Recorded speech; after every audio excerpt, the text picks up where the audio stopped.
So, for those who don't know, Dune is a film. Actually, it's a novel. Came out in the 60s. It's a science fiction novel that was very popular at the time due to its focus on nature and science and politics. It did well around the time of its release, and ever since then, they've tried to make live action adaptations of this book, but it's just been so difficult because the story is so Dance, sort of. it's such a dense story, and there's so much to cramp in just to like a 2 hour movie, or say a 30-minute episode of a TV series. So I can see why it took them quite a while to kind of, I guess, get the right one this time.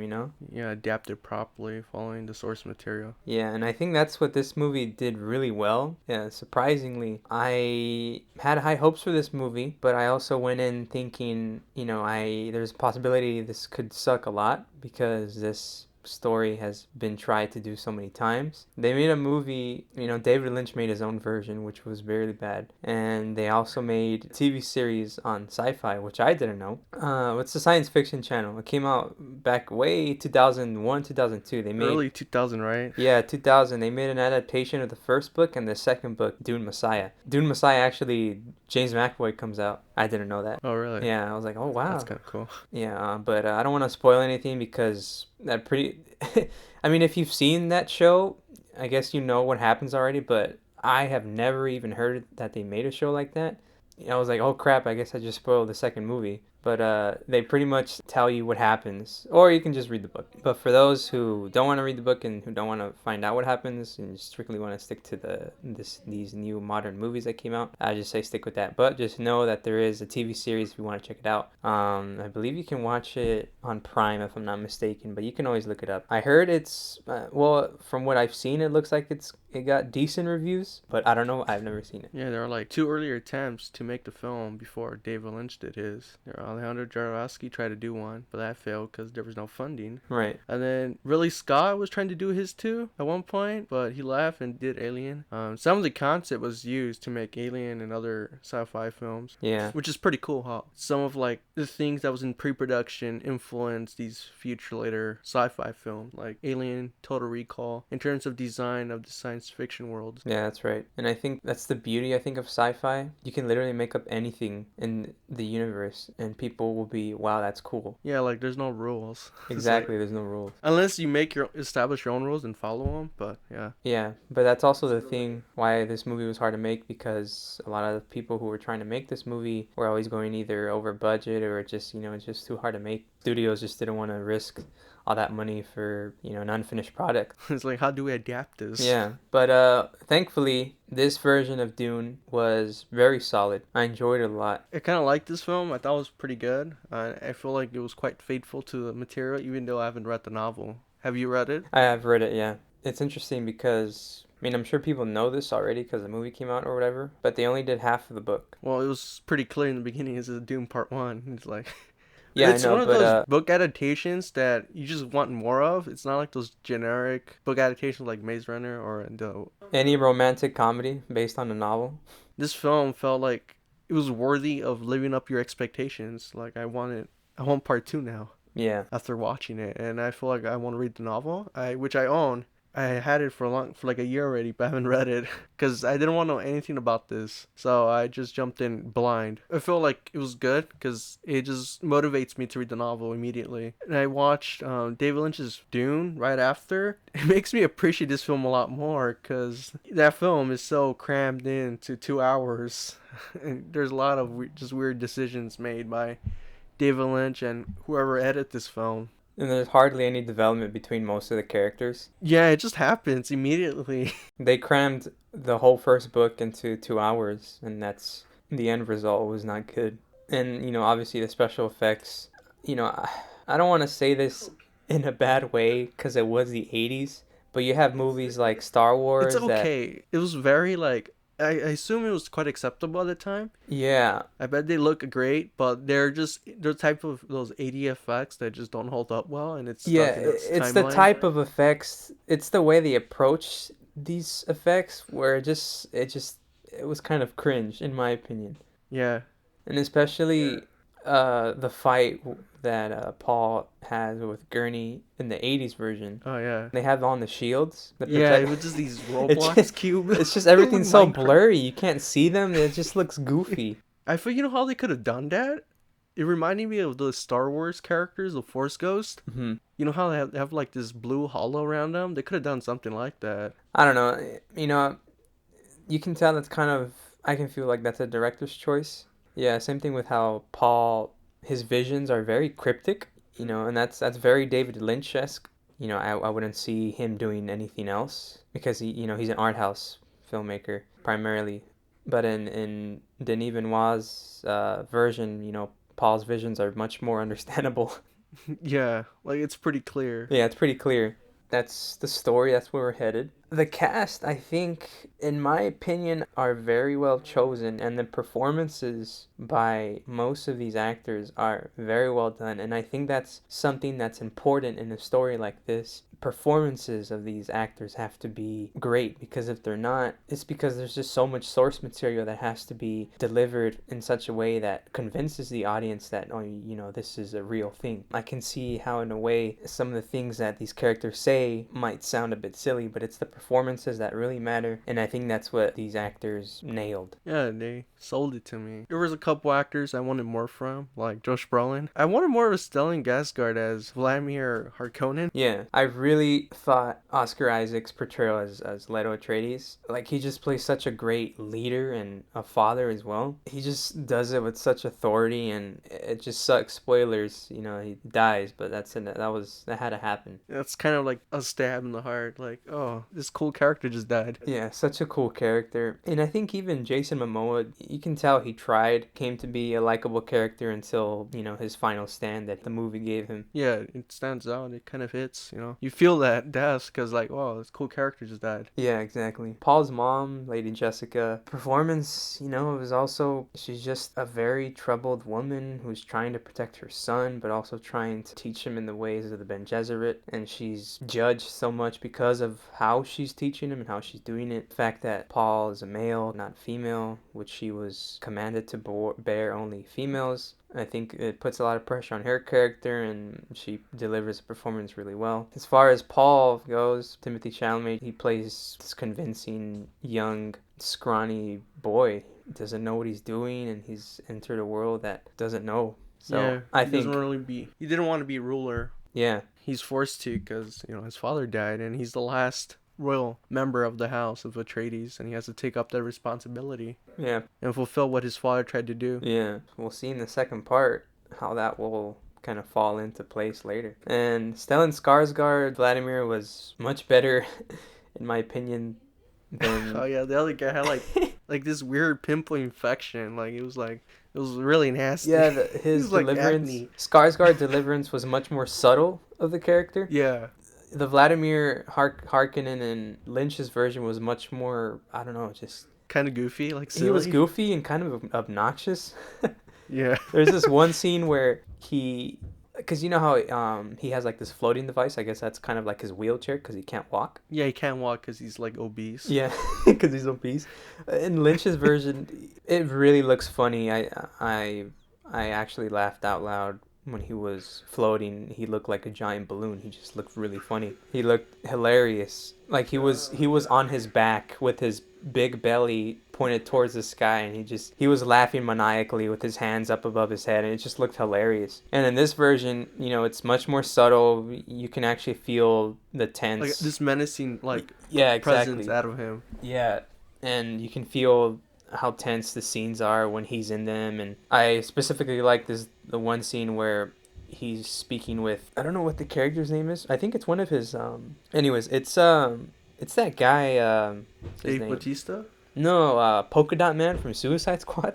Oh, okay. I don't know if Shit. that's one of his other nephews or just his right hand man. I'm not really sure. His character's name is Peter De Vries. Peter De Vries. He's that bald guy with like a black strip down his lower lip. Yeah, yeah. Yeah, he's got a long black robe. Anyways, that guy, when he's speaking with him and one of the Ben Gesserit, after the Ben Gesserit leaves, before telling Vladimir to spare Paul and Lady Jessica, she leaves, and then, Vladimir is like, oh, it's okay, the Arrakis will kill them. No one survives on Arrakis. And there's the whole little sequence of him, having like a monologue and kind of slowly rising up with his device. It's incredible. He delivers my Arrakis, my spice, my Dune. It's crazy. It's such a good introduction. Well, not an introduction, even the introduction to this villain that we saw earlier in the film. His goal, like what he wants from this planet. Yeah, Like it's his. No one can take it away. everything about this antagonist really well done. I think Stellan Skarsgård is a great pick for this character just because of the way he delivers most of his roles.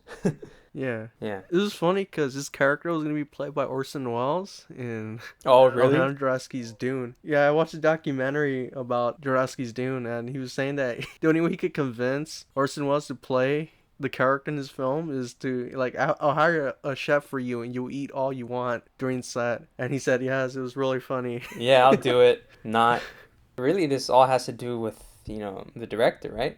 Yeah, the right director, and I think Denis Villeneuve was the right guy because this guy really cared about the book. Watched an interview where he said that he fell in love with the novel when he was 13 years old, and he wanted to direct it, and he did it, and it was like his passion project he wanted to do for years, and he pulled it off. Imagine reading a book in your teens and then being able to make a movie out of it. Yeah, I mean, granted, you're it's you're probably 50, almost 60 years old, but you're making a movie on a book you read as a teenager that you loved. Like, yeah, he pulled it off. I think Denis Villeneuve is probably one of the best working directors right now when it comes to Hollywood films. He has that talent that he's able to pull off these kind of art house looking movies like Arrival, Blade Runner, and even his smaller films like Enemy, Prisoners. I feel like his films are classics already now. yeah, and you can definitely see his little touch of Arrival in Dune, the spaceship. Oh yeah, oh yeah. Yeah. Those spaceship scenes were really cool. Like it was, you could compare it to Star Wars, but the Star Wars ones look so lame and generic now. But this one looks so cool. It's like you're watching a space movie for the first time. Right. It's like a breath of fresh air, in my opinion. Yeah, for like this modern blockbuster sci-fi epics. Yeah. As far as the filmmaking aspect of it, what would you say really stood out to you? Um, well, the effects look pretty cool. A lot of I think it looked nice, the film, but I still kind of prefer if Roger Deakins did it. I felt like he would have done a far better job. Yeah, who did it was Greg Fraser, right? Yeah, he did like Star Wars, Rogue One. I think, yeah, he did Rogue One. But I feel like he did a pretty good job, The film looks good. Yeah. But there's a part of me that wanted Deakins to have done the cinematography. No, but it looked fine, but it could have been Yeah. better. There's no Blade Runner. No. Yeah. I like the costume design in this film. I thought it looked really great. It had like this modern look of medieval times. Yeah. The princesses and all the other women, even the soldiers, their armor. Yeah. They were this bulky type armor. Yeah. And then I forgot what the suits were called. They had a specific name, but the ones that Fremen use on Arrakis to keep cool. Oh yeah, that's like one of the best like suits ever built to survive in the desert. Like it recycles like the sweat of your body. Yeah. And the So piss like too. yeah, like and you could drink from it too, so you're gonna be tasting your balls. If there could be one negative about this film, what would it be? Maybe I want a bit more from the characters a couple times, like maybe Duke, Leto, and some other ones. It's just very minor, nitpicky, I guess. So you preferred more on-screen time for these characters that you didn't see. Yeah, some of the actors, but it will make the film longer. Like it was long enough already for like part one. Yeah, what was it, like 2:43? Yeah, but at the moment, I feel like it doesn't stand out on its own, like, cause it very felt like a prologue. It reminded me of Lord of the Rings, Fellowship. I forgot what it's called. The full Fellowship of the title. Ring. Yeah, that one. Like that film, like part one stands out on its own very well, but this one, I don't think it's gonna stand out very well until probably when we have part two. It probably changed my mind. Yeah, until we have the like proposed full trilogy, or like you said, at least the second part. Yeah, because it's part one. Because it feels incomplete, 100%.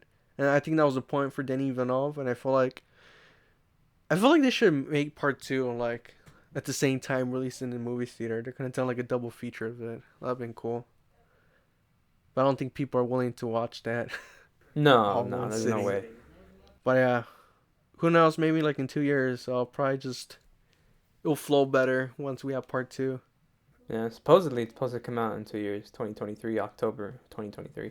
So look out for that. And he even wanted to do a part three, Dune Messiah. Yeah, that's gonna be like the trilogy of it, and then they're gonna make like Dune of Children.